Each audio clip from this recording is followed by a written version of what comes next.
No, I think in this instance we probably have to give credit to the technology, or lack of credit to the technology, because it was But definitely it is a marvel that we clicked a few buttons and we can talk over the ocean in real time with video. absolutely. We start out with agreement. Um, Yeah. first of all, how do I pronounce your name? You can go with just Jack because Jacek is Polish for Jack. Well, Jacek Or is fine. Jacek. Jacek, let's do Jacek. Okay, cool. Okay. All right. So, welcome to the podcast, or perhaps not a podcast. We'll determine We'll see what happens. afterwards. I did go ahead and hit the record button, just so you know. Um, All right. in the event that this conversation turns out to be more interesting than the one that I had yesterday, which took almost 2 hours. But you want to talk about biological evolution, and so let's jump right in, if you want. Yeah, it's not exactly that I want to talk about biological evolution. It is, um, I believe that whatever it is that we begin with, we will end up in the same place. But we can start with biological evolution because it is a subject that I have acquired some knowledge about. I'm not a biologist or geneticist or whatever, but I think I can make a few points that you haven't heard from Aaron or whoever it is else Fair that you enough. talk to. And I'm sorry, I got distracted by Slack 1 second.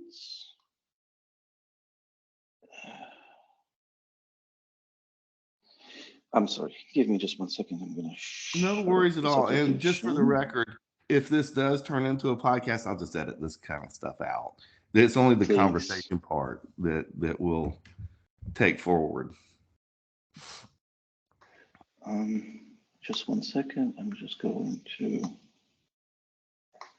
close. Okay, we should not be interrupted anymore. Sorry for that.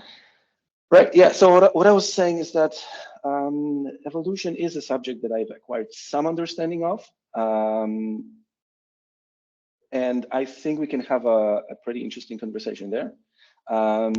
If we start in some other random place, I think we're going to get to the same place, but it's not going to be as tangible Well, I don't want on the to. outset. Yep. I don't want to dwell on any particular point, that since you expressed interest in talking about evolution, I just wanted to say that I've watched videos, and I'm coming at this from a layman's perspective as well. I don't have a degree in biology or anything of that nature. So this is just a conversation between two individuals trying to have a meeting of the minds. And if you watch these online videos where they talk about going from the earth in the primordial soup phase up until the dawn of civilization, there's a video I think online called Mankind Rising. And it Yeah. takes you in a couple of minutes through this animated process, the history of life on Earth.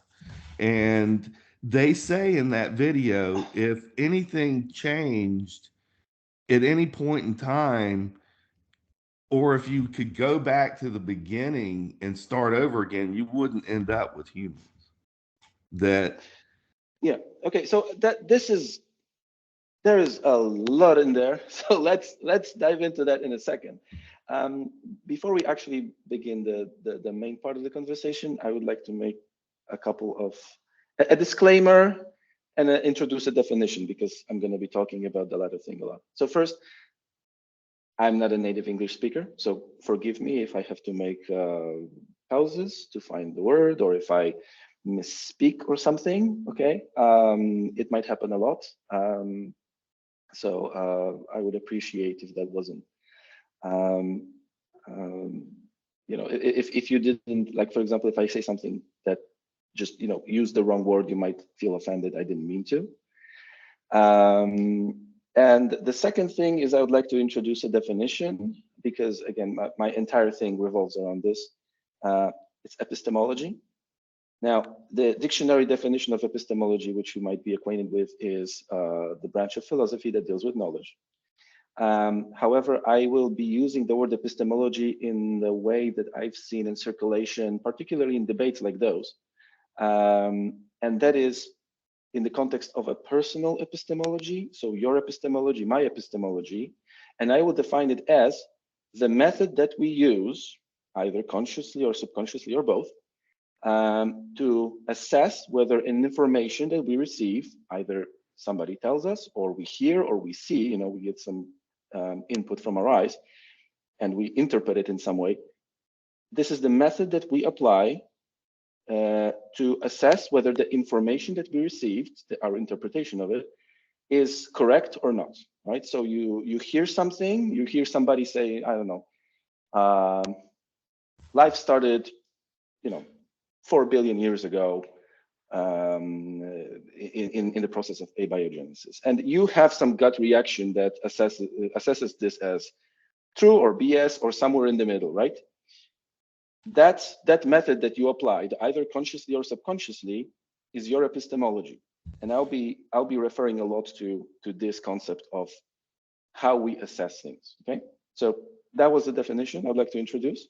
Is that okay for me to use it that way? Absolutely. And I'd like All to right. say, I'd like to speak on both points. First, your English is just about as good as mine. And I can guarantee you, if we were trying to have this conversation in Polish, it would not be going nearly this well. I don't know any Polish. And so I commend you for your excellent command of English and the fact that you're able to have this conversation.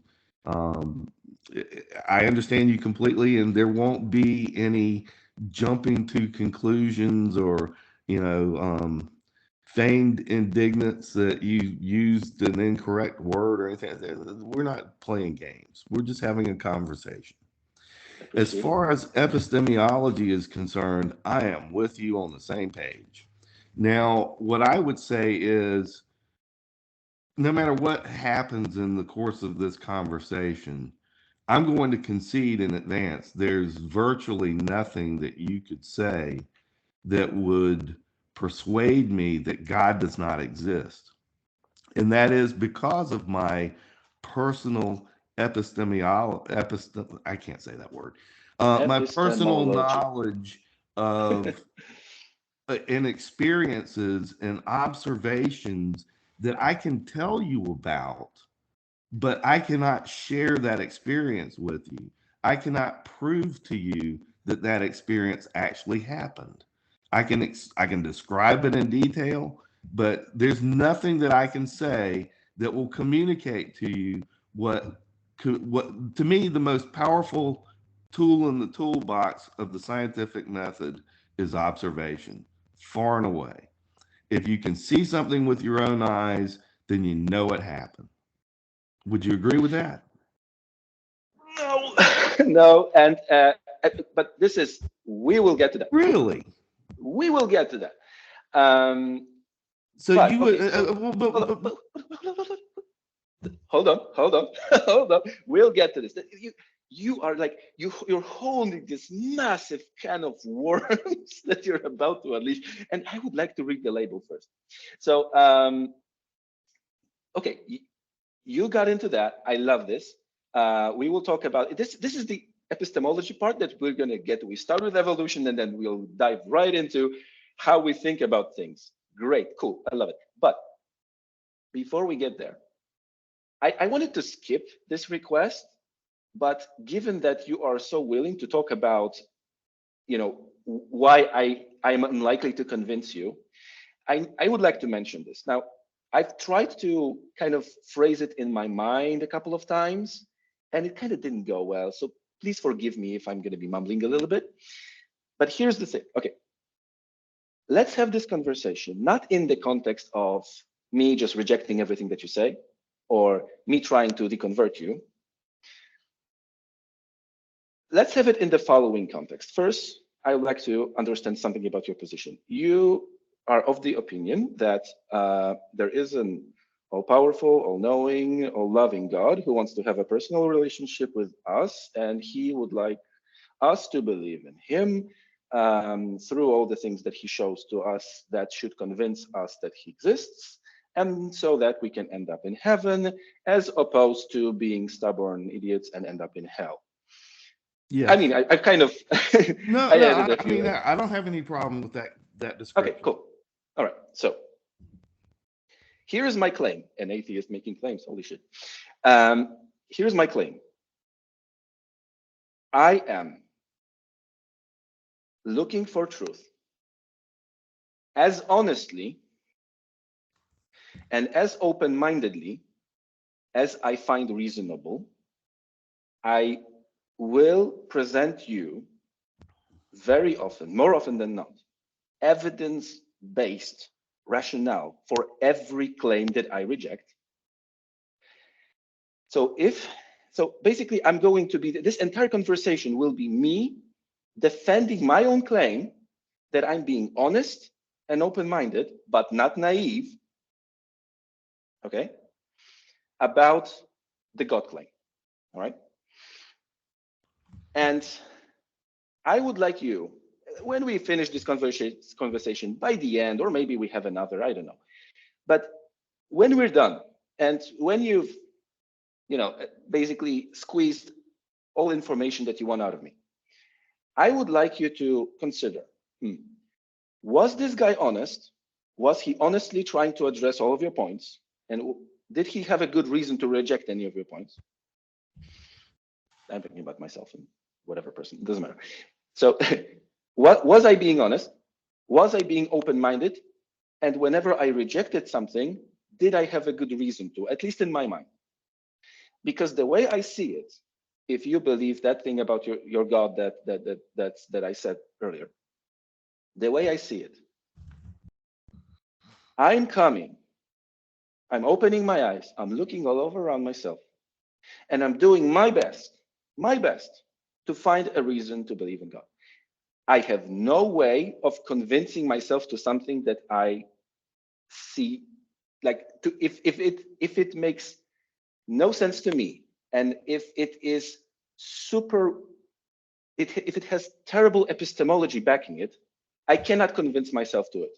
Okay, this is how I actually stepped away from religion. I was sitting in a church because Poland is pretty much a Catholic country. My entire childhood, even though my family was not religious, my entire childhood was with religious classes in school, and we had recollections. That's actually a time off from secular school so that we can go to church for longer. And my step away from religion was basically, I was sitting in the church and I was about to proclaim, like everybody else, that I believe in Jesus and all of that. And I basically stopped mid-sentence and I realized I cannot say it. I don't believe it. To me, it's a wild story. I cannot say it. I feel like I'm lying to God right now. He knows I don't believe in him. He knows that I think it's a story. I feel like I'm lying.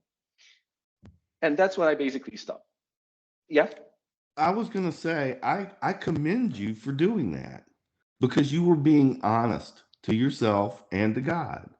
If you don't believe in God, don't give him lip service. Don't say, well, maybe I believe in you, but maybe I don't. And, I mean, it's it's a thought process. Yeah. And Now, so I'd like to just finish that one. you Okay. are an IT guy, correct? Yeah, but I would like to just finish that one thought. Okay, so I'm sorry I made a long digression. I'm sorry, I apologize. I said I warned that it might be lengthy and convoluted. So here I I have am. a notepad and I'm just going to take notes. If I'm afraid I'm going to forget something, I'm just going to be jotting Okay, down. cool. So if my eyes aren't on you, I might be writing something, All right, but that's it's fine. just that I keep track.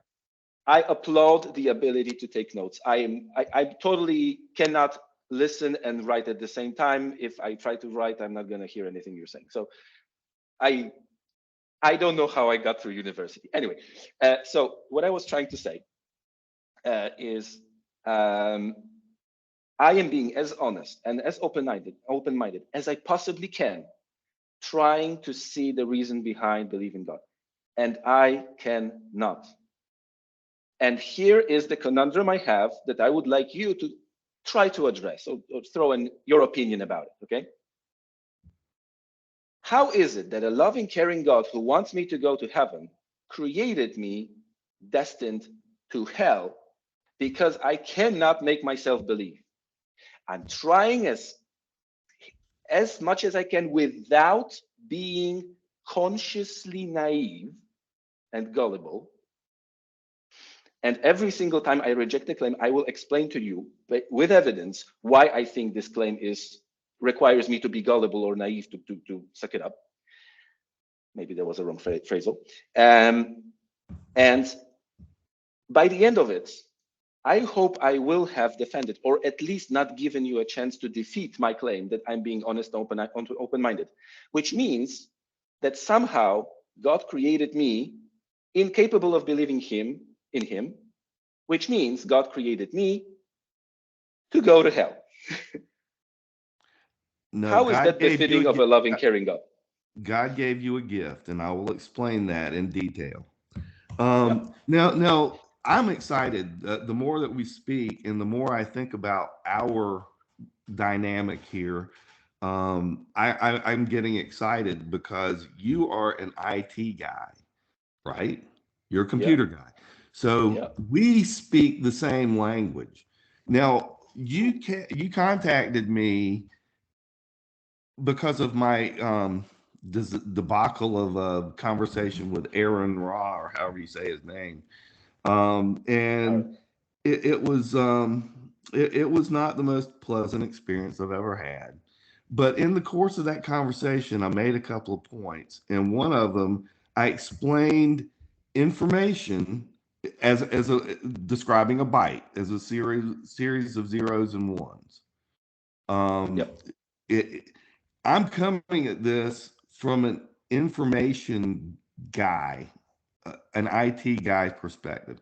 Just to give you a little bit of my history, I went to school at the University of Georgia and I got a degree in management information systems.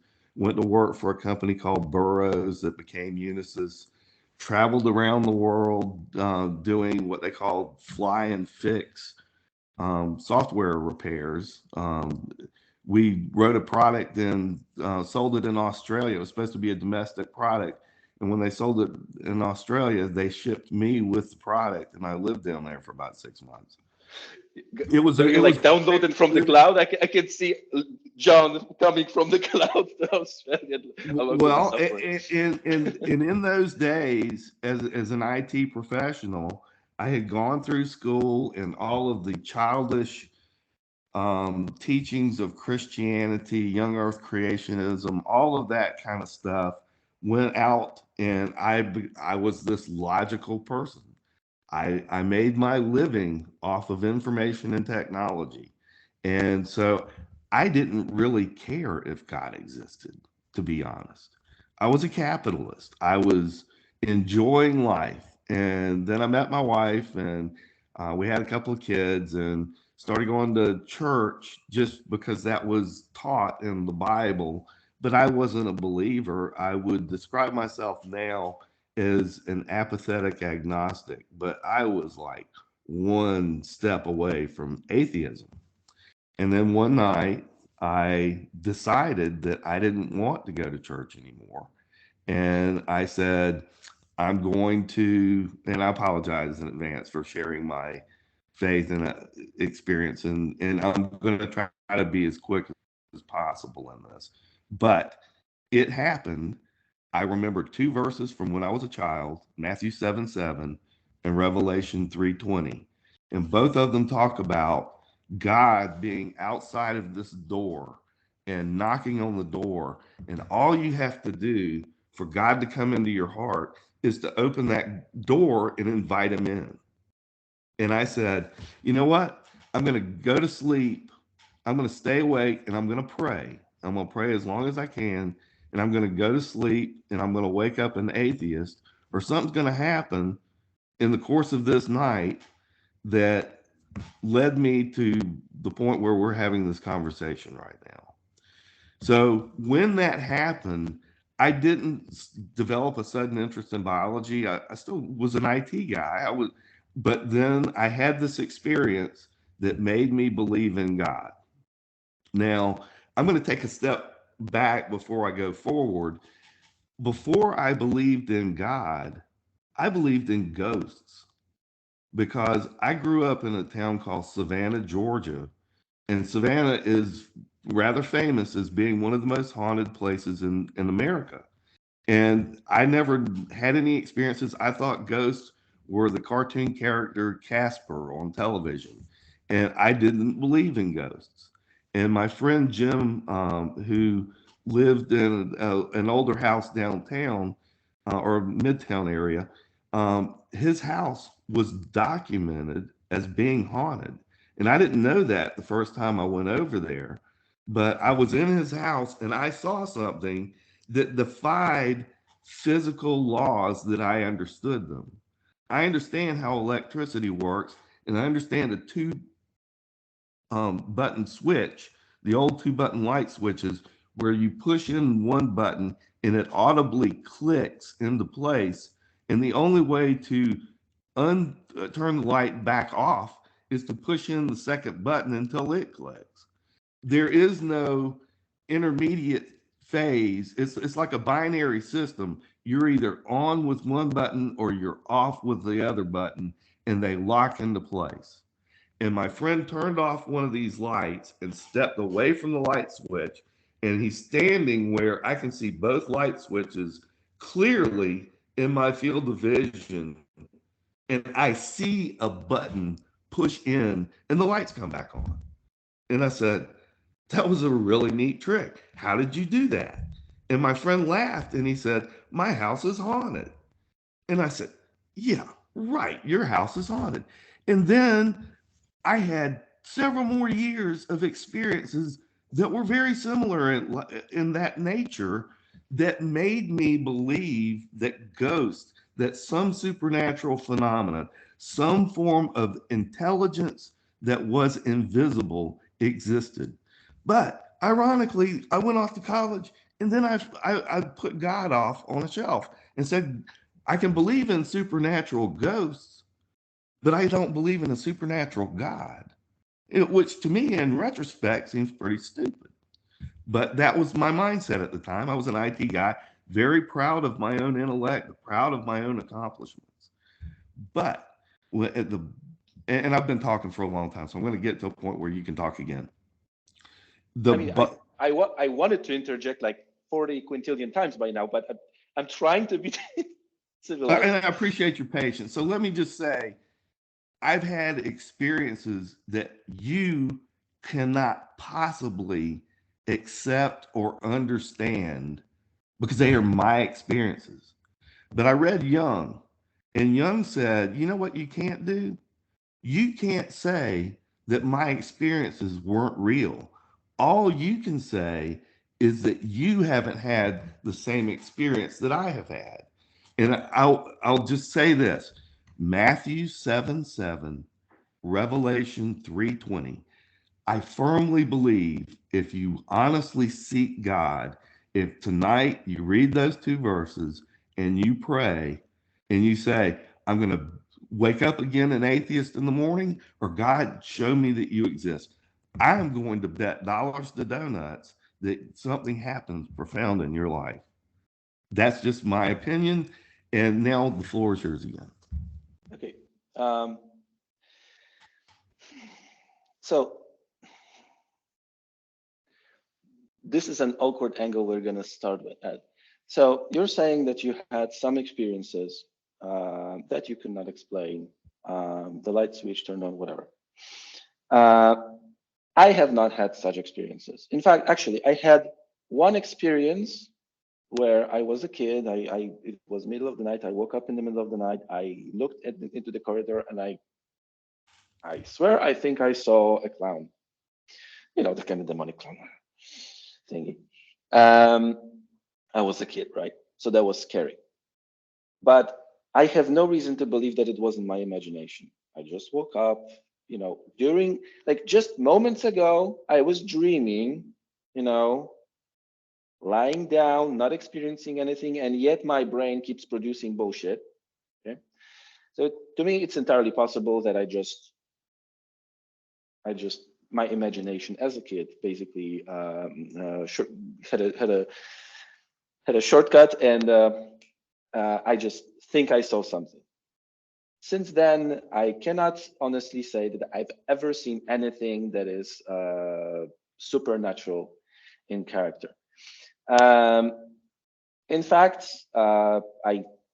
I did watch some documentaries, not too many though, and I cannot remember the names, where such supernatural claims were investigated, and I've never seen compelling evidence in any of those. But okay, that aside. Um, you say that you had this profound experience, and my epistemic, again, coming back to epistemology, my epistemic response to it is, throughout history, millions of people had made an absolutely astounding amount of weird claims. There are alien abductions, there are Sasquatch sightings, there's whatever, the Nessie, right? And then there are all the other religions where people are absolutely certain that they've experienced their flavor of deity or spirit or whatever.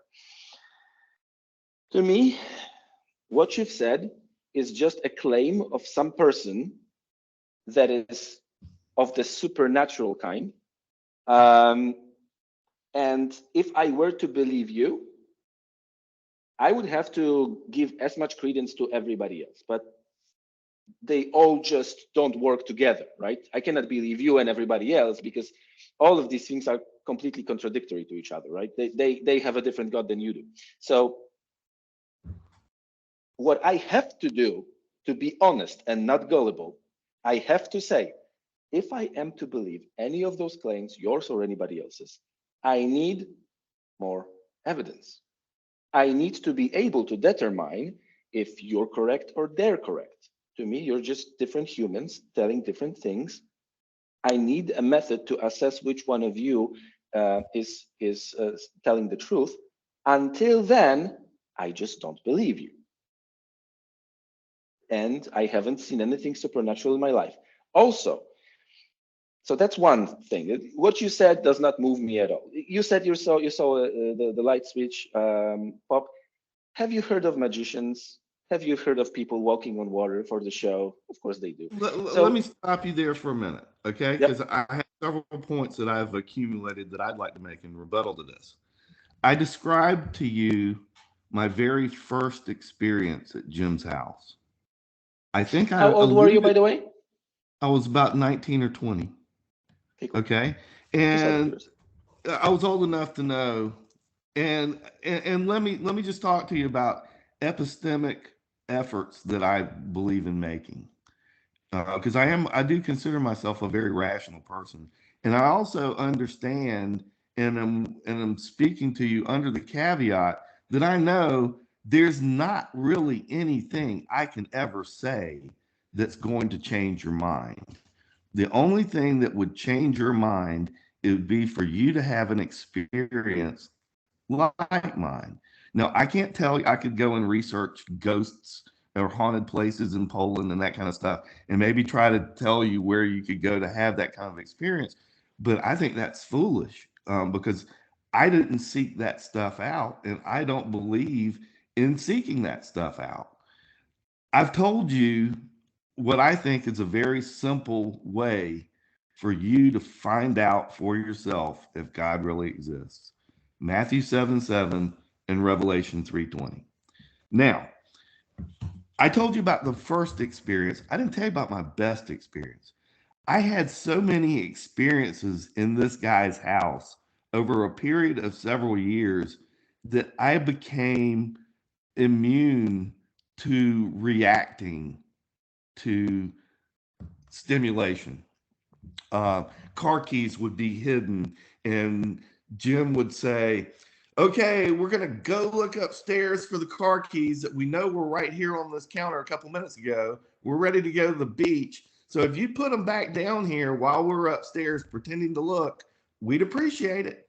And we'd go upstairs, we'd come back downstairs, and the keys would be right out in the middle of the counter. I am reticent to describe such an intelligent entity as being demonic by nature because it never struck me as being evil or malicious.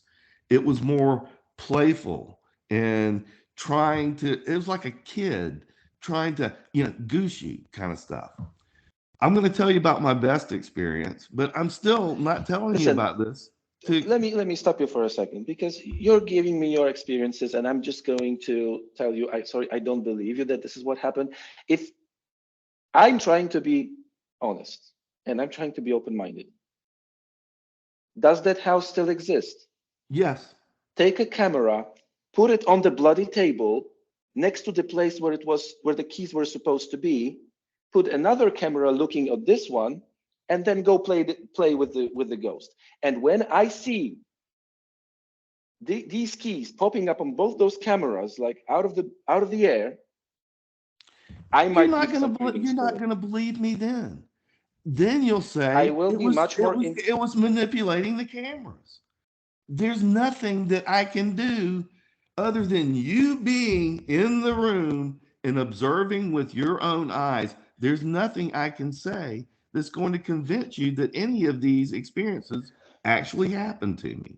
I That's understand a that. good I can point. see the point. That's a good point. If your gut conclusion sales are good enough, you can find me a ticket to Georgia. I would love to come. But no, seriously, again, whatever it is that you're going to say, in my, I have no reason to believe those claims. I have, like, you say that you consider yourself what did you use? Logical person, rational person? I can't remember. Um, but at the beginning of this call, you were absolutely certain that your audio is correct because I could hear you, and you didn't even consider that your speakers might be malfunctioning, and that ended up being the case. So maybe your interpretation was a bit off, or maybe somebody was fooling you, and you didn't notice. Just like you were certain about those speakers, maybe it's that. Again, to me, your claims are no different from claims of somebody who swears to God that he was abducted by aliens 3 times in the span of I months. don't think I've communicated to you that I've not told you any of these stories to convince you. I'm only explaining the mindset that I come at these issues Yeah, from. Now, you and no, wait, let me finish. You imply that I am considerably more gullible than you and that there are natural explanations for all of these different experiences. Please nope, finish. stop, because you're going on a tangent. Hold on. Remember when I said that I'm going to make a claim? I said I would like to frame this conversation in with the question, why can I not believe?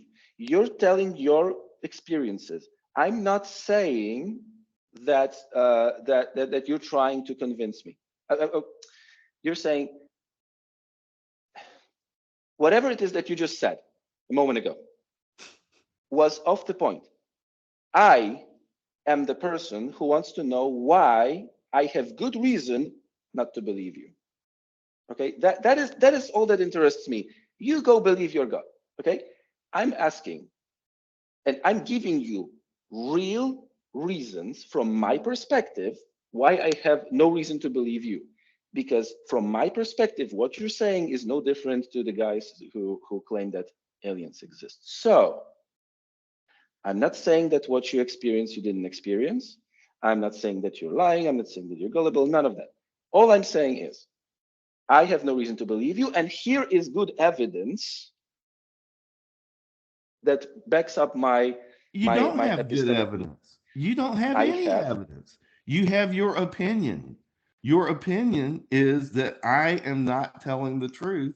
And I am trying to communicate that all I'm doing is explaining to you the mindset that I am coming from when I look at existential questions, which is what the bottom line is. The name of the game in this conversation ultimately is, who are we? Why are we here? Would you agree with that? Because biological And evolution is one potential explanation, but that implies that the universe and everything in the universe is unplanned. Now, I have not gotten into my that argument. you've gone very, very far off what we were just talking about. So um, I started don't this saying we could talk about biological evolution, and you're the one that said, let's talk about these other things. And that led to us having conversation about epistemology and all these other issues. And we have not talked 1 second about biological evolution. because regardless of where we begin, it will go down to epistemology. It will go down to what is convincing to you and what is convincing to me. Fair enough. Okay. Now, what And your that's what, approach what we're is, discussing right now. what your attitude seems to be, is that I must be very gullible because I believe in these things that are not real. Would you agree with that? I'm not sure if I would call you gullible. I, again, you quoted Jung, right? Um, you said that I cannot deny your experience. Okay, I'm not going to deny your experience. What I'm going to say is that we have actual knowledge of medical, purely physical medical conditions that make people experience weird things. And, um, and we have cases of people being fooled by other people. And there are those things called condensators, which I don't know how they could have ended up in the light circuit, whatever. Um, but there, for example, I had a TV, okay, that I turned off, and then I unplugged it, and it turned on for 20 minutes. It was not a TV; it was a radio. Okay, I plugged off a radio, and it started working for the next 20 minutes. How? It was like a 1980s radio, no batteries, no power. How the hell was it go? Condensators. Okay, there's this thing called condensators that stores electrical potential. You unplug, this kicks in, boom. That's how the radio was working. No ghosts. There are things that you may not be able to explain. There are people who might enjoy fooling you. There are people who might enjoy making money out of claims that their house is haunted or something. All I'm saying is that you've experienced something that I cannot relate to. And here's the thing that that makes you, uh, it's like we've identified the key problem. You believe in ghosts, I don't. I have no reason to believe in ghosts. You are already primed to accept the supernatural because you believe that the switch you saw, flipping automatically You're was caused by fixated a on the ghost. switch. Anything. The key, yeah, I mean, the key might have been just your friend. Let's go. Drop this, you know, let's drop the key over here. Oh, look, it's coming back. It might have been that. It might have been anything. It might have been his cat or dog trained at dropping a key just to have fun with you. Doesn't matter. The point is, you accepted at some point in your life the supernatural, and I have no reason to. And here we have an epistemic disconnection that we will not be able to resolve. We can shut up about this subject completely. No, we can't shut up about the subject because you've opened up a very large can of worms, and I'm gonna close it. Go Okay. ahead. Now you've poo-pooed my experiences, and the keys, the sleight of hand. I've taken all of that into consideration. I've considered the possibility that my friend Jim, who today is actually a molecular biologist, is as skilled as Penn and Teller at the art of illusion. And he could have done the keys. He could have done the light switch. In fact, he could have even done the story I'm about to tell you in very brief terms. And then I'm going to go and tell another story that explains my perspective in how I investigate phenomena. Um, One night, Jim and I were playing chess in a upstairs attic room, and there's no fan, there's no air vents. It's just an attic, and there's two chairs, a table, chessboard in it, and a rocking chair over to the right. I'm sitting there playing chess and I'm watching the board, looking at the board, staring, contemplating my next move. And out of the corner of my eye, I notice the rocking chair is rocking. And like I said, I know that there's no wind sources in this attic room at that time.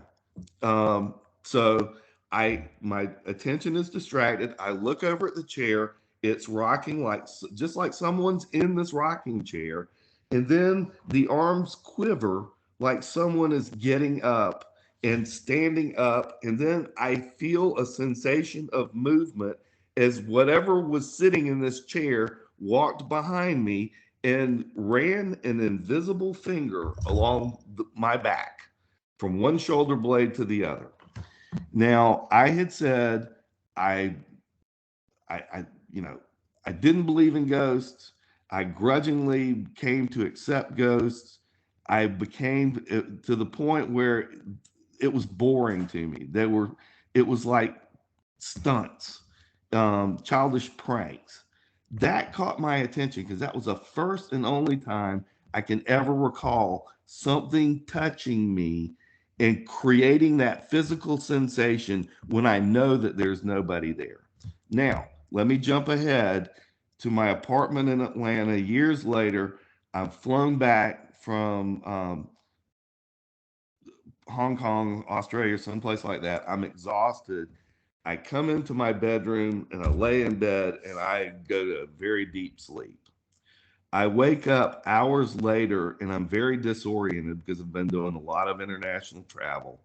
And I see someone crouched at the foot of my bed. He's wearing a jacket and he's sitting there and he's motionless and he's watching me. Apparently, I, in waking up, I alerted this person, and this intruder noticed me and is remaining motionless. And the only problem is I have to get up and go to the bathroom. I'm very alarmed, frightened, because this is an intruder in my apartment. But biological needs, and then there's the investigation, the curiosity of what's this guy doing here. So I get up and I walk to the foot of my bed, and I see that there was a chair sitting there, and I had draped my suit coat over it so that it gave the outline of a human being, and it looked just like someone sitting there. Until I investigated, I didn't know. When I investigated, I proved that it was a natural phenomenon. I take that approach to everything. And I looked for natural explanations. Again, I'm not trying to convince you that ghosts are real. I've already told you, if you want to know that a supernatural God exists, I've told you how to find out. All you have to do is one night worth of effort. Okay. What if I do that?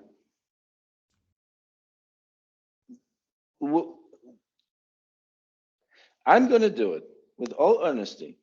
Okay. Even knowing that it is self-deceptive and people get it's an actual psychological phenomenon where if you whip yourself into some sort of mental state, you can actually make yourself experience things. So even knowing that, I'm okay. I might do that thing that you do. Although this comes with a lot of other questions, like what about all the people that didn't get to read the gospel? Okay, That's another issue. That's a so separate that's issue. another issue. But okay, let's that on the side. I'm gonna do what you're gonna do. Just if you can like send me on Messenger those verses that you want me to read. Okay, Absolutely. and I'm gonna do this. Okay, I'm gonna do this. Let's meet again, and I'll tell you how it went. What are All you I going to say if I say, yeah, I read those verses, I spoke into the air because I don't believe that there's anybody there. I don't believe in ghosts. I don't believe in God. So I'm going to speak into the air or whatever. I'm going to go to sleep. And next day I'm going to wake up and I'm going to tell you what happened. What if it's nothing? What are you going to say? I will say that I would be disappointed, and that I understand the psychology of um, the human mind, and that we are able to convince ourselves of things that are not necessarily true.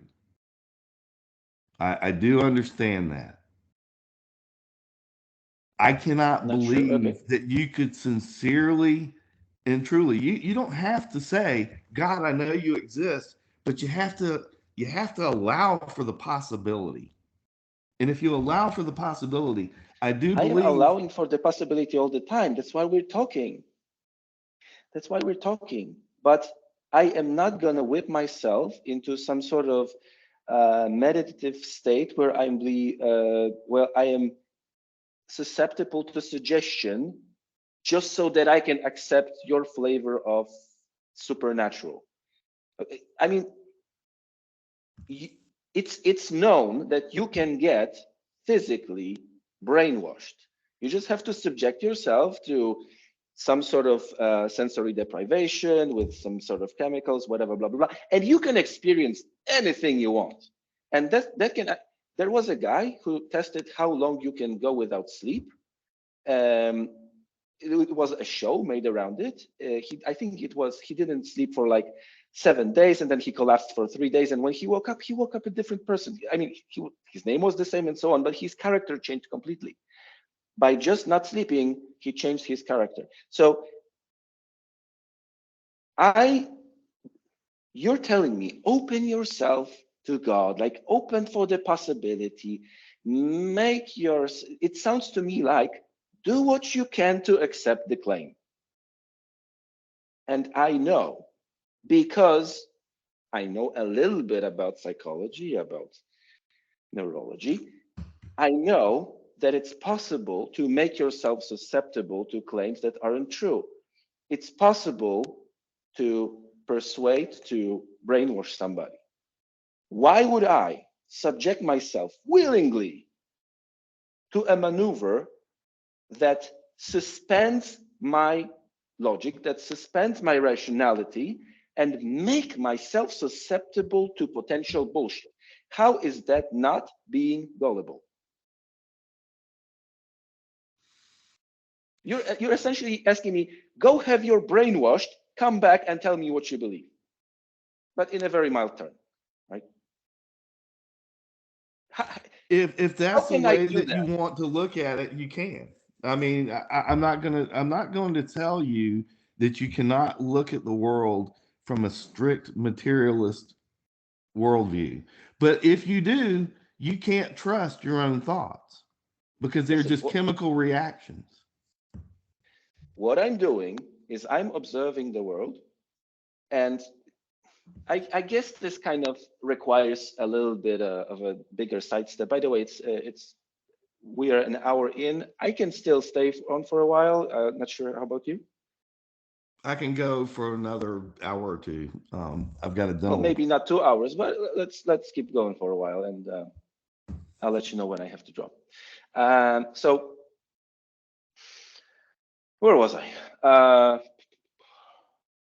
Yeah, about materialistic things. So here's the thing.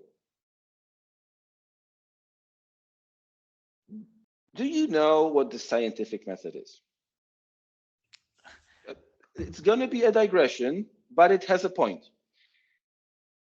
Hey, what is I this mean, reaction? I'm Come on. sorry, but yeah, it's kind of insulting my intelligence if you ask how No, the no, no. Hold on. There is scientific. a spin to it that most scientists won't even tell you.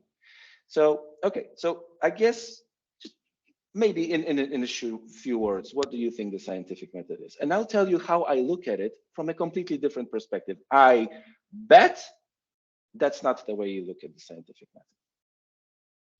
Or should I just say what I expect of you, or do you want to try?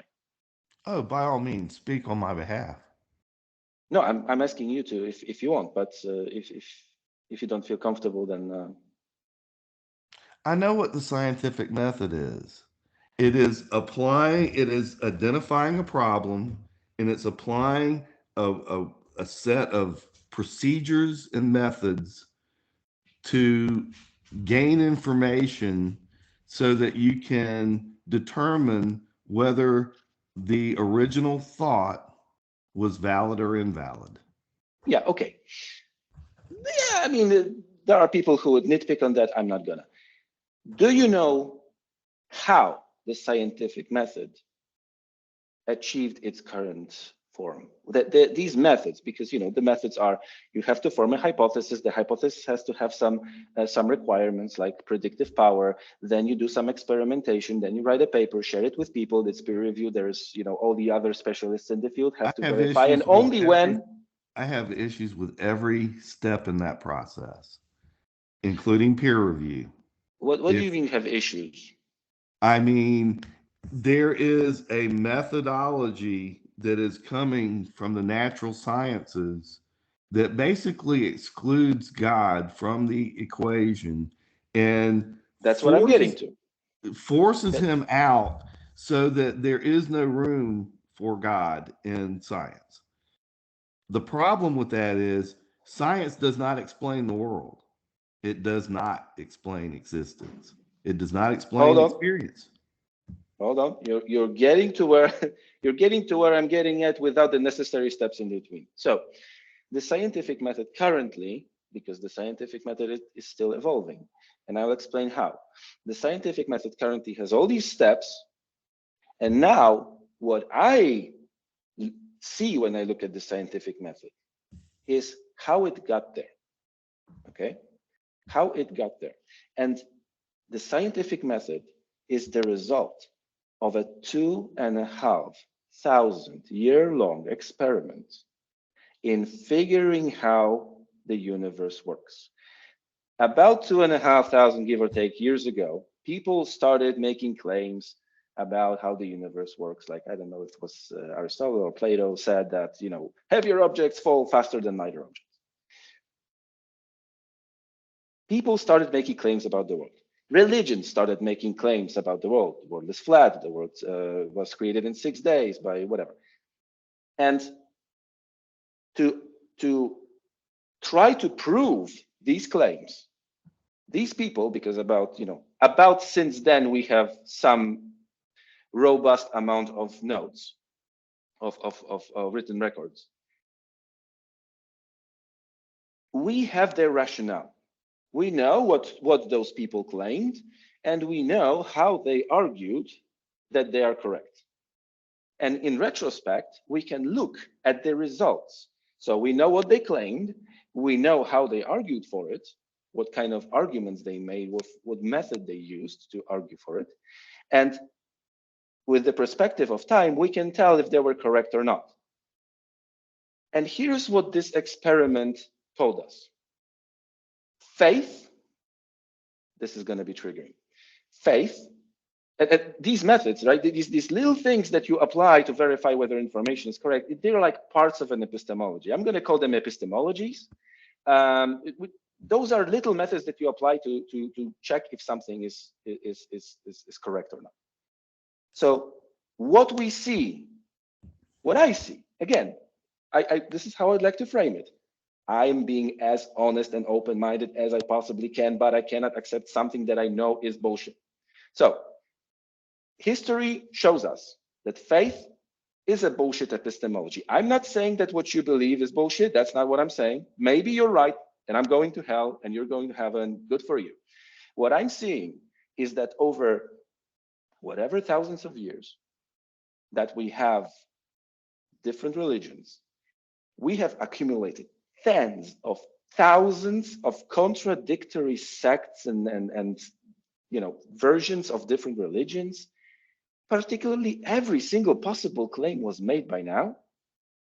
And each and every one of those had somebody just as convinced as you that they're absolutely correct because they had faith. So the way Excuse I me. see it, You have faith. You have faith. no, Yes, you do. we can talk about, no, You, you no, can talk you about have that. faith. Have you ever seen an atom? Have you ever looked in an electron microscope and seen an atom? No, I didn't. Okay, then you believe that atoms exist on faith. You have faith in human I beings that know. they are telling you the truth when they say that they have looked at an electron microscope and that they have seen an atom, but you haven't seen one for yourself. So you accept that atoms exist on faith. I accept that atoms or a model, an atomic model, is correct to the extent of when I take oxygen, when I take hydrogen, or I don't physically take hydrogen, but you have to, infer from someone. I know that if I have oxygen, it will have a spectrum of that, you know, spectral. I forgot the word. It will clearly see, okay, this is oxygen. I can take hydrogen, check it under the spectrometer. I see that it's hydrogen. Oxygen, hydrogen, boom, I can see water. Okay, everything about the atomic model works. Chemistry works. Like there's so much chemistry that we do. You have no idea how much chemistry is in the LED screen in front of you. Atoms work the way the model describes. I would know. Evidence is everywhere, and you can, if you wanted to, you could experiment with it yourself. There is no reason not to believe that atoms are the way the model describes. Everything works with the model. And I repeat, if you've Yes. never seen an atom for yourself, you do not have proof that atoms exist. You But have I don't evidence. want proof. I have enough evidence that this description is correct. And that's fine. But understand that you are making assumptions, you are forming beliefs that originate based on faith.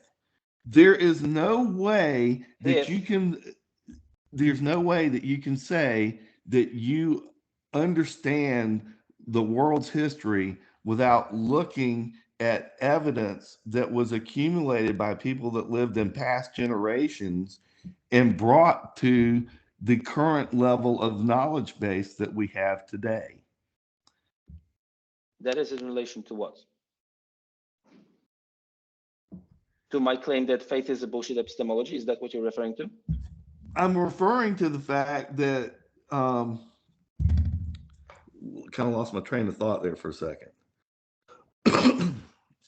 um, and this would be another part that'll have to get edited out, I'm afraid. Where was I? All I'm saying is you're saying that my belief in God is based on faith, and that because it's based on faith, it's not valid. It's It is inferior. epistemologically weak. And all I'm saying That's what is I'm saying. you have an entire set of epistemic beliefs that are based on faith because you And have I not. reject that claim because I have, like, you have faith for God for which there is this evidence. I can talk about evidence for the atomic model. I mean, I will die before I finish. All the possible experiments that I can do to confirm that, yes, atoms are, in fact, that fabric of nature, that we are built of atoms. Like, I don't know where you want to talk about nuclear weapons, how that works. I mean, there's You so don't much evidence understand. that I'm you could not experiment questioning yourself. that atoms exist. I'm saying that you have no evidence that they exist other than what has been collected by other people and fed to you. You do not have firsthand experience of atomic energy in any form or fashion. You're just regurgitating what others have written, what you've read that others have written.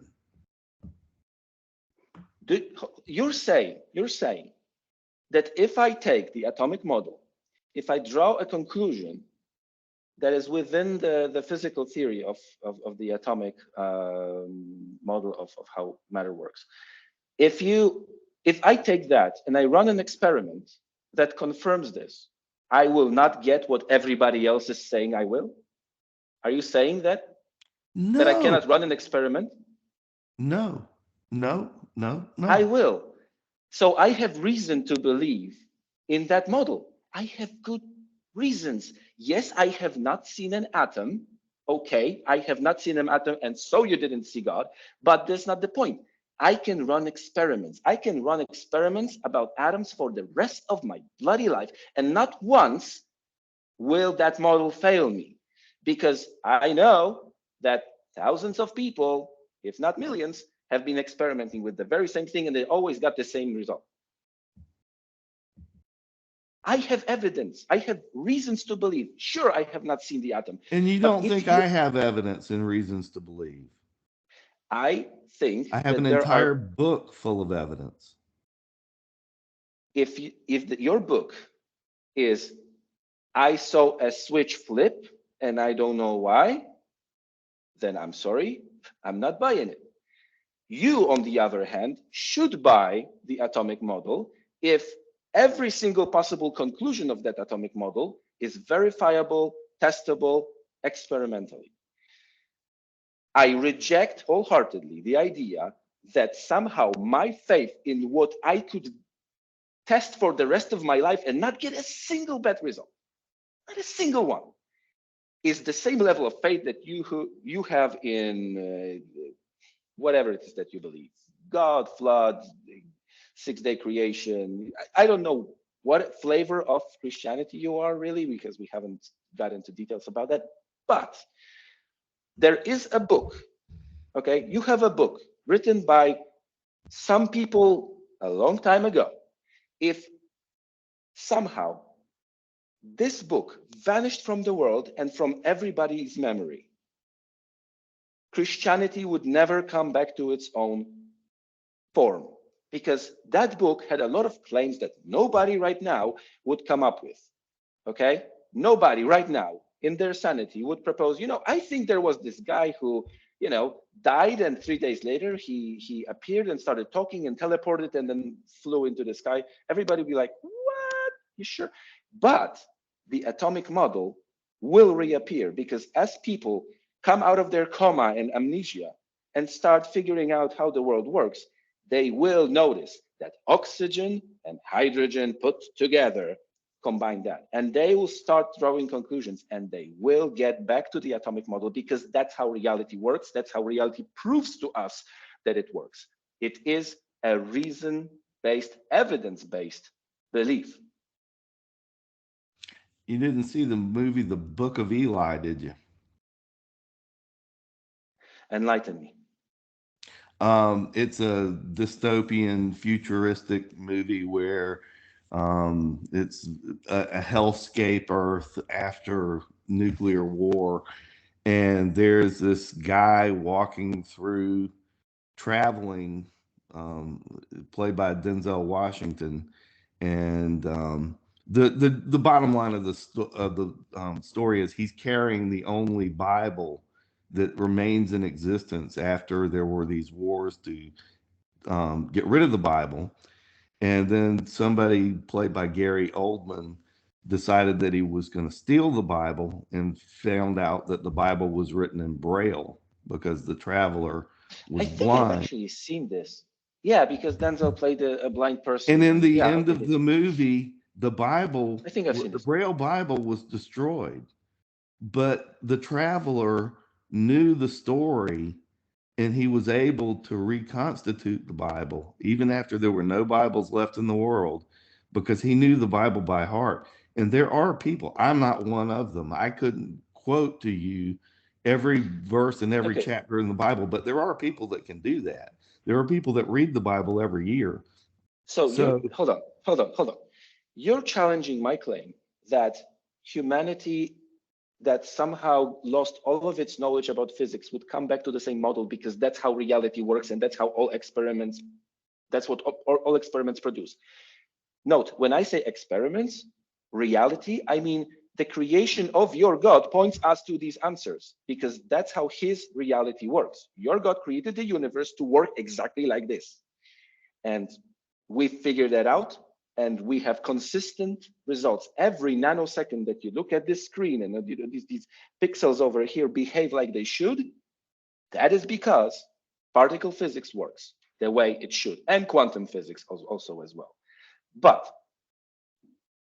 you're telling me that an argument against this is that there is a movie and the Bible was destroyed, but there was this Denzel Washington blind guy who remembered all of it and was able to recite it from memory. And that's somehow an argument that the Bible wouldn't die. What if Denzel, or this character, and the Bible vanished from that movie? Would the Bible, the belief in God, somehow reappear? We can go down the road of useless hypotheticals indefinitely and come up with scenarios. I was responding to your specific claim that if some cataclysmic event happened and every Bible in the world was destroyed, I'm you not said telling about every Christianity Bible in would the world. fail. I said all knowledge, and not all Bibles, all knowledge about, like, imagine everybody just completely lost memory and all books are gone. Mass Completely extinction. zero knowledge. Mass extinction. We're probably heading there pretty soon. Maybe. But The I don't know the what you talk about mass extinction. I mean, we can talk about that as well. If you mean rapture, then I don't really believe it. If you mean something else, I mean, the fossil record, like the Permian extinction, like the KT boundary, where there's been multiple instances in the Earth's history where there have been great catastrophes that wiped out a majority of the living organisms on Earth. yeah, That and is we might that as well is be going there. Yes. paleontology. Yeah, I totally agree. This might happen. I still believe that humans are, like, humans reached a point where we are too this is such a tangent. We might actually go that way to kind of, come down. But I would like to come circle back to the original point of the scientific method. People have accepted beliefs on faith, and that led to tons of thousands of conflicting beliefs, with all the people representing each belief super convinced that they got it right. That, to me, is empirical evidence that faith, so dogmatically accepting claims, is not a good epistemology. If you can get to hundreds of thousands of different conclusions using a method, that method sucks, even if you are correct. Second, now that's going to be a good one. Philosophy, okay? There were people who claimed things about reality based on philosophical considerations. So this makes sense. I mean, this seems obvious, okay? This is what I see. Therefore, these two put together, it makes sense that this should be true about the universe, okay? So, for example, when light was discovered to behave like a wave, I can't remember when that happened. All the waves that we knew required a medium. In fact, it didn't even make sense to think of a wave without a medium. Like, if there is no medium, like if there is no substance that, one particle could push another and form a wave, how the hell would a wave work without a medium? I still implore you to spend a week trying to figure out how to tell a 6-year-old or a 10-year-old how a wave could possibly exist without a medium. So at the time, it was perfectly reasonable to think that if light behaves like a wave, then it must have a medium. Like, all waves have a medium. Like, there's no, how the hell would a wave work without a medium? Light must also have a medium. Thus, the luminiferous ether hypothesis originated. It was so, if I remember correctly, it was so well accepted that it actually made it into, science textbooks, I think. But most of everyone just accepted, okay, this is the thing that has to exist. Like, there's no reason to believe that it doesn't. Sooner or later will be found. Oops, it doesn't exist. And there are thousands of examples of people making this jump, saying, okay, this seems obvious. This is what I see. Therefore, probably reality works this way. connecting the dots and going there. And what happens is we are consistently proven wrong. Sometimes we're right because for what we can tell, reality is logical, but the more we know about reality, I'm talking, quantum physics and stuff right now, the more we know about reality, there are smaller and smaller things that it turns out we don't understand. And these small things become significant enough to upend our understanding of how everything else works. We test something in around us, like for example, gravity, another example. We tested gravity on Earth and in the solar system. Everything worked fine. It worked fine so well that when somebody noticed, I can't remember the names, I'm terrible with names and dates and stuff, but when somebody noticed that Uranus is not moving the way Newton's laws of gravitation dictate, somebody took, okay, if there is a deviation, then probably something's tugging on it. I mean, Newton's laws of gravitation are the only way we can describe how things move out there. So, and it's been very successful. Everything on Earth and everything around Earth seems to go with Newton's laws. So let's see if there's maybe something tugging on Uranus. Calculations were made, yada yada. Okay, I think that if you point your telescope over there, you're gonna see something. And I think it was Herschel or somebody who pointed their telescope that very same night there, and boom, Neptune. Holy crap, that is amazing. We found ourselves such an amazing theory. Fast forward a few decades, we have Mercury and the orbital precession of Mercury. In general, it was the same story. Mercury does not behave the way Newton's laws predict. So what was then suggested? We've been there, Uranus, Neptune. Okay, Mercury is not moving the way you predict. Probably there is some other small body that is orbiting very close. I'm trying to be in front of the camera. There's some orbital body very close to the sun, perturbing the orbit of Mercury. Yeah, okay. They called it planet Vulcan, and they've been trying to find it for some decades. And then Einstein came in. Actually, this is not how gravity works. Gravity is this curvature of space-time, and suddenly it turns out that we can explain everything that Newton explained because Einstein's equations for general relativity simplify to Newton's laws when away from massive objects like the sun and in not relativistic speeds. When the speed is low and the masses are not that big, we have essentially exactly Newton's laws. And suddenly it also explained Mercury's orbital precession. So that's how we were absolutely certain we got it right. It was logical to expect that planet there, but it wasn't there. And it's not there and won't be there because now we understand it a little bit better. History, universe has a history of showing to us that what makes sense to us is very likely not what it is. History showed to us, universe showed to us throughout history that every single thing we come up with, we have to test because universe has a history of making us think bullshit and be too proud of ourselves. And then it goes like, you idiot, you believe that tomorrow. That's why the scientific method looks the way it is. It is all the methods that we've ever used to verify if claims are correct, including faith, including philosophical considerations and arguments. And out of those, we kicked those ones that just empirically, evidently are not reliable. The current state of the scientific method is all the ways we tried to verify things, minus the bullshit that just didn't work. And what you're trying to do is try to convince me that I should apply the bullshit that didn't work because somehow the scientific method is too dumb to use it. I'm trying to convince you to use logic, the brain that God gave you to think. And that's what I'm doing.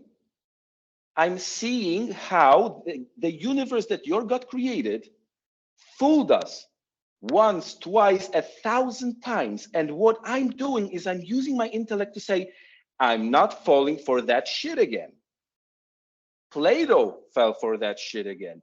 Somebody else fell for that shit again. Everybody who believed in luminiferous ether and planet Vulcan fell for that shit.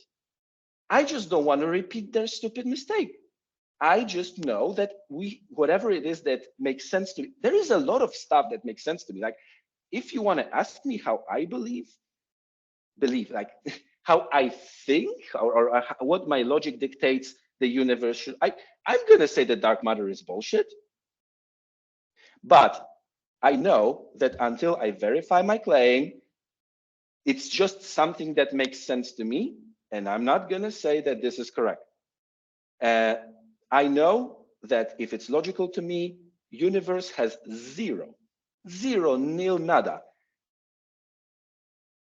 There's no requirement. The universe has no obligation to work exactly as makes sense to me. In fact, it has proven thousands of times that it just doesn't align with what makes sense to us. And there's where we have a fundamental difference of opinions. And I am looking, when I talk about all this stuff with the spiritual nature and ghosts and all that kind of stuff, that has nothing to do with my arguments about the origin of the universe and the origin of life. Those arguments are based on the scientific evidence, the best scientific evidence that we have at our disposal. The universe, taking a binary approach to the problem, the universe was either planned or it was unplanned.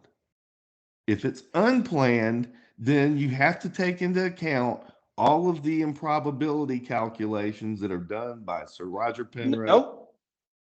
No? And I'll be happy to explain that. You'll go on that tangent if you want, although it's pretty late. I need to go back to work. But I'll be happy to have the next part of this conversation. We'll probably have to have another conversation. Yeah, so I just want to wrap up because you've changed the subject, not so subtly. You're saying accept, going back to your experiment of exposing myself to the possibility of God, okay? So, and I kind of created this digression into the scientific method. The way I see the scientific method is, it is us having learned the hard way what not to do before we claim that something is true. And what you're asking me, all the arguments I've ever seen for God, all of them fall squarely into this category of methods, epistemic methods that have been rejected because they're unreliable. All the evidence for God is of the kind that is demonstrably unreliable because it has fooled people time and time and time again.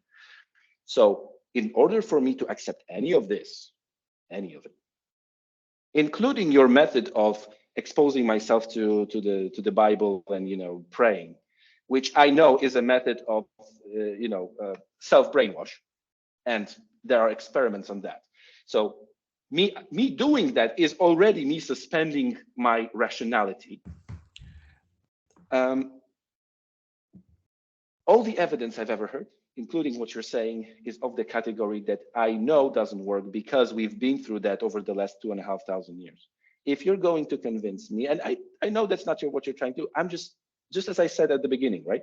I would like to frame this conversation with, why am I going to hell? I'm being as honest, as open-minded as I possibly can without being gullible, and I don't see God anywhere in here. I'm going to hell because your God prevents me from going to heaven. Do you want to know why you will end up going to hell? Yes, please, go tell me. Free will. Free will. Hey, hold on. Free will in what sense? In a sense that if I freely do not let myself get fooled? Is that the free will that prevents me? If God created you with absolute knowledge that he existed, you would have no choice except to believe in God. In essence, you would become a slave to your beliefs. With the gift of hold on. No, I mean, you made your point. I have free will to accept or not accept God. Okay, so that God who gave me this free will to accept or not accept him, gave me it's getting late, I need my coffee. 2,500 year long history of experimentation that humans did on reality that he created.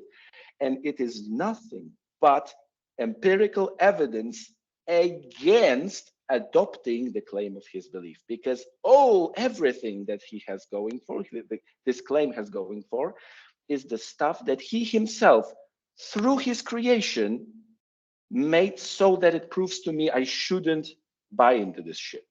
Listen, the scientific method is not something that is dogmatic. I just can't stand when this is, I know this is not what you said, or actually you alluded to it. It's said that it's dogmatically naturalistic. Listen, if we were in the world of Harry Potter, if this was the world of Harry Potter with magic and stuff, you would have scientific papers on how you have to hold your wand for the most exquisite Wingardium Leviosa experience, even though nobody understands how the fuck magic works. But I'm there having would be a trouble scientific paper following. on it.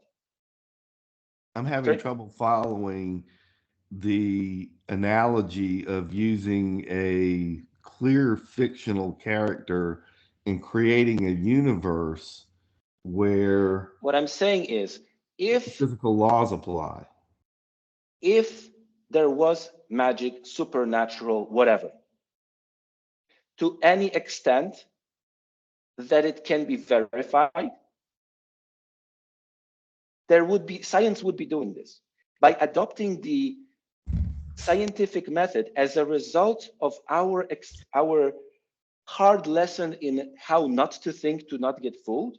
There are scientific experiments. There is a whole body of research that goes into there is the scientific philosophy where everything is strictly materialist. When you die, your brain begins to rot, and your mind, whatever that was, vanishes in a puff of logic. You're gone forever. Yeah, okay. All right. There is a body of research into what is known as the near death experience, where people nearly die, they come back from some very traumatic medical or accidental emergency where they come to the very brink of death, they're resuscitated, and then they have these stories of when they were temporarily dead or in this very nearly dead state, where they create new and accurate memories or new memories, some of which have been investigated, and that's a field of study that's being developed, where they are looking for evidence that the body is not strictly materialist, that there's a dual nature to it. And And there is I a body of evidence called corroborated veridical NDE information, where one person has an experience, he comes back or she comes back and gives specific information about that experience, of information that they could not have known prior to the incident. And then somebody else, a third party, comes and investigates that information and confirms it. and I have if you have if you're saying there's a body of evidence, send it to me. I would like to investigate all the cases that I've heard where, so for example, first, to have an experience when you're near death, okay, that to me is an absolutely mundane claim. When your brain is in a state of stress, you're going to hallucinate shit. Uh, you don't even have to be in a state of stress. All you have to go to sleep, and you're going to experience bullshit. And I and do. and also about that thing, that information you could not have had previously. All the cases that I've heard about were of two sorts. One, you can still hear stuff when you're in a near death situation. You can still receive neural input from your ears, for example. So if, for example, if there is something about the particular surgery that was being done that the person can say after having this near-death experience, he might have just heard the surgeon talking about it as they're doing it. The other one is, and that is perfectly reasonable to say. And the other thing is, there are things that you don't know that you heard or understood or remember, but you can, for example, see it in a dream. Okay, there are areas of our brain that we are not brain, not physically, but there are areas in our memory that we cannot actively recollect, but we can touch upon them in some situations. I cannot. I remember 1500 kanji, or at least I've seen 1500 kanji. Those are the Chinese characters used in Japanese. I cannot write to you 200 of them like out of the blue. But if I see one in a sentence, I'll just recall, yeah, okay, I remember this guy. I can pronounce that. I know what it means. Um, so chances are that those near-death experiences were of that sort. That person has been talking to a friend and there was a TV going on about this particular event, and they just received this information. They denoted it in memory, but they forgot about it. And then it reawakened in the ND. But I'll be happy to get your evidence again on the messenger if you can. Yes, absolutely. I will be sending you at the end of this call those Bible verses that we talked about, and I'm going to send you one particular NDE account. It's the story of a woman named Pam Reynolds. She had an aneurysm at the base of her brain, and they had to do this surgery called the standstill operation, where they basically they drain all of the blood from your head and they put you in a very cold cryogenic state, and they do the surgery while your body's metabolism is slowed as much as possible.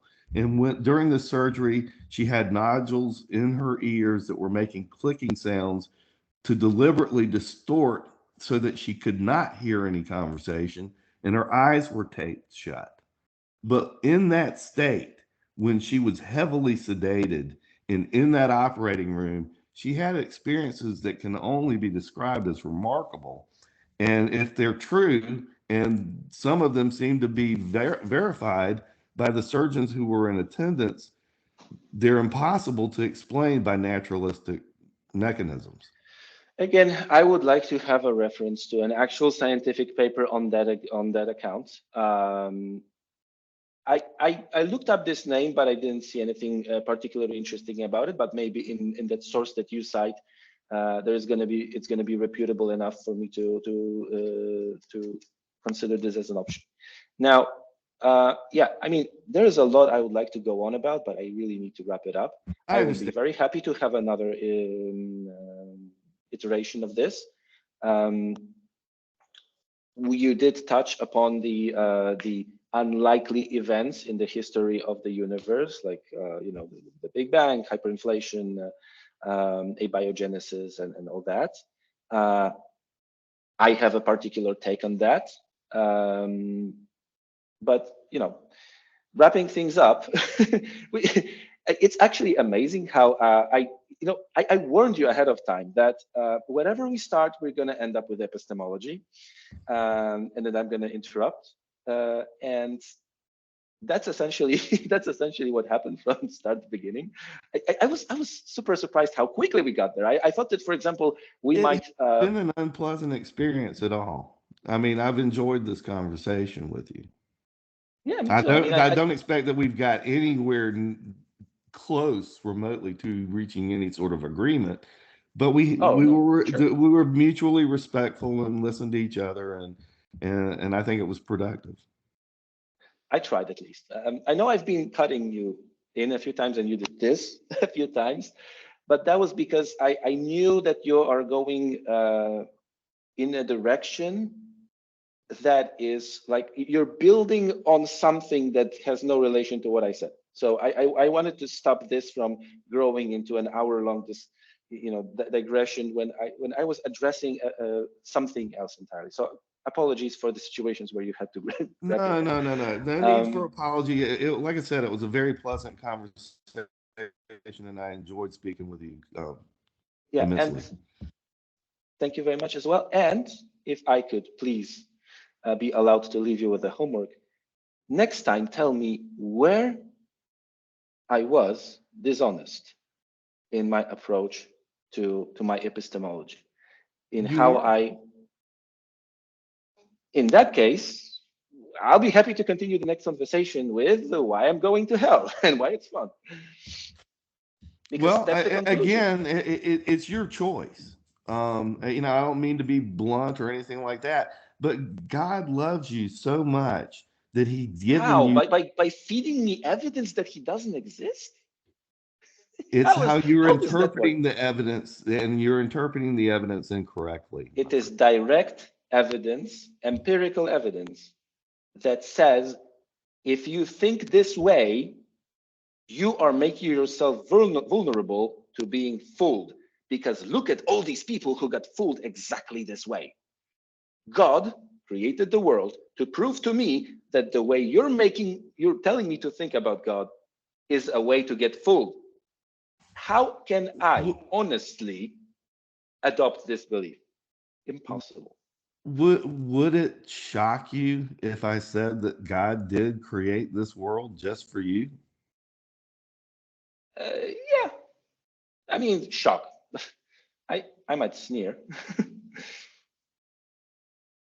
You don't think that worthy of it? It's not about worth. I I'm an organism like any other. I have no recollection of the past 13 whatever billion years because I wasn't there. And when I'm done, I won't be there as well. Just like that, just like anybody else. The world wasn't created for the fetus of a child in Africa that died in the third day after its conception, or any of the thousands of children that die every day of starvation for no good reason. No, I have no reason to believe that the world was created for me, and I have no reason to believe that God wants to have a relationship with me. In fact, if God exists, he's being pretty nasty, feeding me all the evidence that he doesn't exist. No, what God has fed you is evidence that man is a pretty despicable creature. You talk about the famine and things of that nature. You and I live in very comfortable countries, Yes, and we have the means that we could give of our own resources to save those children in Africa that are but it's not dying okay. prematurely. You got hung up on famine. Yeah, whatever. What about tsunamis? How is our fault that people are hit with tsunamis or volcanic eruptions or earthquakes or whatever? Come on, that's not the point. Anyway, I'm I just need to go. struggling to understand the perspective that you have, your expectations of this world.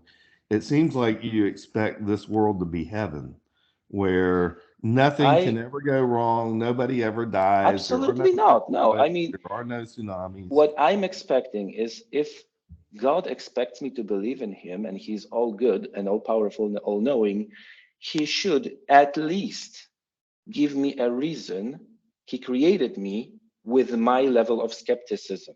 And I'm being as honest as possible and as open-minded as I can be without being gullible, knowingly gullible. I'm looking for the evidence. And what he's doing is, nuh-uh, I'm just going to feed you with the weakest possible claims, and let's see if you're gullible enough to actually believe something like that. That's what he's doing. I have no Can I problem end with this that. conversation on one other um, question I'd like to ask you? Yeah, go If ahead. when I send you the links to the Bible verses and whatever the other thing that was that I said I was going to give you. Oh, the Pam Reynolds. I'll make a note of that. Pam Reynolds. Would you read a copy of my book if I sent it to you for free? Read a copy of your book. To be entirely honest, I have not read a book for quite a while because I don't have time. Right now, I'm going to have to stay late for work, and the amount of negotiations I had to have at home in order to be granted this time to talk to you. Um, I don't have time to read a book. I wish I did. I would be a very happy person if I did, but I don't. So if you have some highlights from that book, I'll be very, very, very happy to read those. If you want me to consume an entire book, I'm sorry. Let me say this. The first 10 chapters of my book are a rebuttal to Richard Dawkins and the guide conclusion. So if you're open-minded enough, and you seem to be from based on this conversation, that you don't need to read the first 10 chapters. Just skip those completely. And it's only the chapters 11 through 14, the last 3 or 4 chapters, where I present what I consider to be the scientific and paranormal evidence of a supernatural realm. So if those chapters are about, again, abiogenesis, hyperinflation, all that cool stuff, and One of them you know, is, the physical constants and whatnot, then again I have an epistemic angle on that, which means that, let's put it this way. I cannot promise that I have time to read a book. I am super busy as I am, and I really should be finishing this conversation. But if you could at least like limit, I presume that the book is written in some sort of a normal font, right?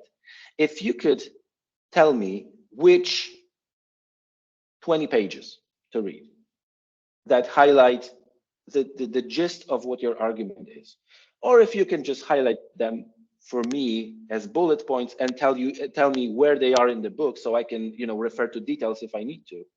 I will see. I should be I'll able be to edit the Word document and just cut out the couple of chapters that I want you to read most of all and send I those would to be you. very appreciative of that, Okay. because again, And I know I I've have a taken up few a, books that I want to read, and none of that is happening. I understand. Cool. All right. And I know that we've had a very long conversation, and I thank you again for your time. I've Thank enjoyed you. I this. mean, I reached out to you. I wanted to have a conversation with a person like you. Um, where I live, it's super frustrating. Like, just one tiny tangent. It's super frustrating when the believers who are around, like Poland is a Catholic country, most of it, right? But when you try to engage Catholics, or at least people in Poland, about why it is they believe, they get they have no reason for their belief. It's all being offended. How dare you attack God in front of me by putting my belief into question? Like, I I believe because I believe. That's all there is, right? Because I feel like I feel at home in the church. That's all I ever hear, and it's so frustrating because, I mean, I want to have an intelligent conversation, and you know, this subject of religion here is just like a complete taboo. If you just mention it, if somebody blows up immediately around you, it's crazy.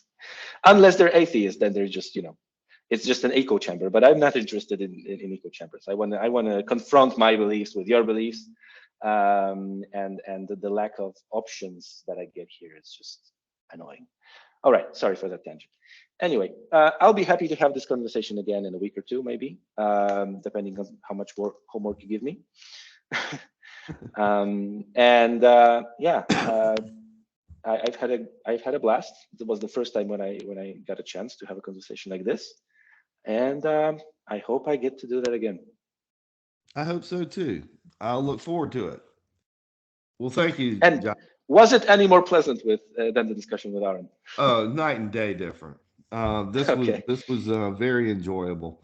And well, I do have one last question sure. because I kept talking about the planned versus the unplanned universe. You're currently in the position where you believe that the universe, everything in the universe, was unplanned. Is I that an am accurate statement? no. I don't know just how much I. Okay, let's make it a spoiler. Let's make it a teaser. Okay, I'm in the position that uh, I don't know why the universe started the way it did. I don't know why life started on Earth. Uh, Again, abiogenesis is a very, very compelling field of study. There's a lot that we do know how it could have happened. There's still a lot that we don't, but we know most of what abiogenesis would have to contain. However, regardless, I am actually going to like, for the sake of discussion, I am willing to concede that it was some, not necessarily your God, but some sort of supernatural intelligence that just basically went blink, Big Bang, blink, life on Earth.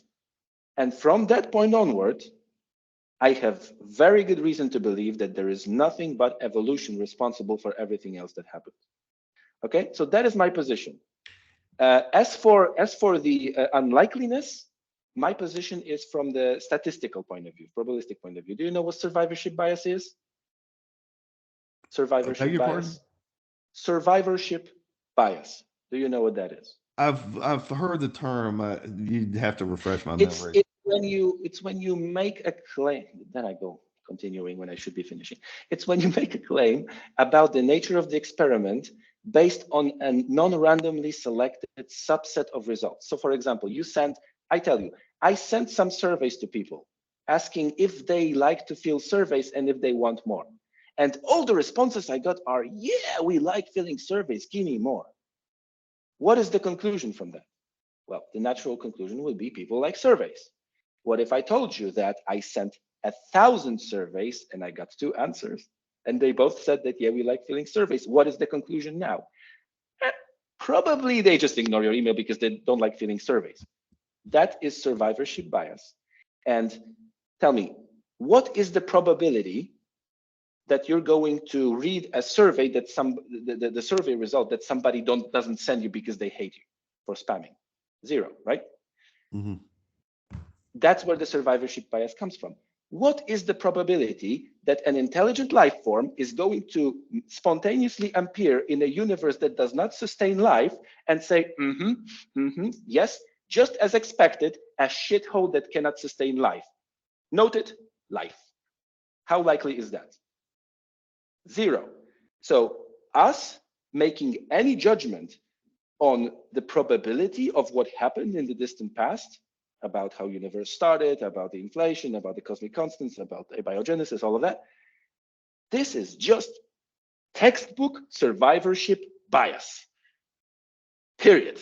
So making any claims about God making all of this for us is just making a logical fallacy right there in the open. That's my position.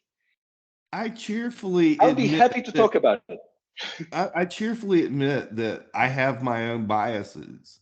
And all I'm trying to communicate is everybody has these biases.